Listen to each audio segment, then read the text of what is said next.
Oui, bien entendu, favorable à cette prise de position. Alors, expliquer aussi forcément que c'est le dossier par excellence qui demande des mesures d'urgence. Hein.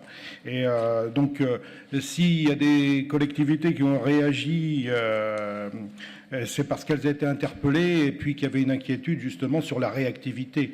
Bon, je ne la remets pas en cause. On ne peut pas aller plus vite que la musique, on est bien d'accord. Il y a un bilan à faire, il y a des règles à suivre.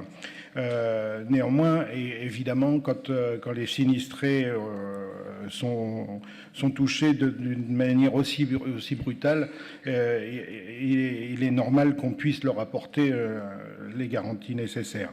Ce que je voulais dire aussi, c'est que, comme je l'ai dit en commission, prenons garde à ne pas avoir laissé en marge les gens qui sont en marge justement c'est toujours l'effet des seuils.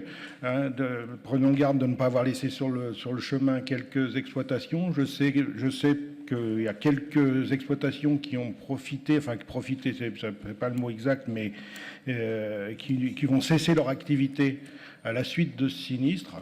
C'est quand même inquiétant. Ils ne repartiront pas parce que des gens étaient en fin de carrière et voilà.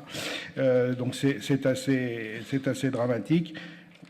Soyons aussi vigilants maintenant sur la réactivité qu'on va avoir maintenant sur le versement des aides, parce qu'en termes de trésorerie, c'est important. Et donc, évidemment, remobilisons tous les maillons de la chaîne. Merci.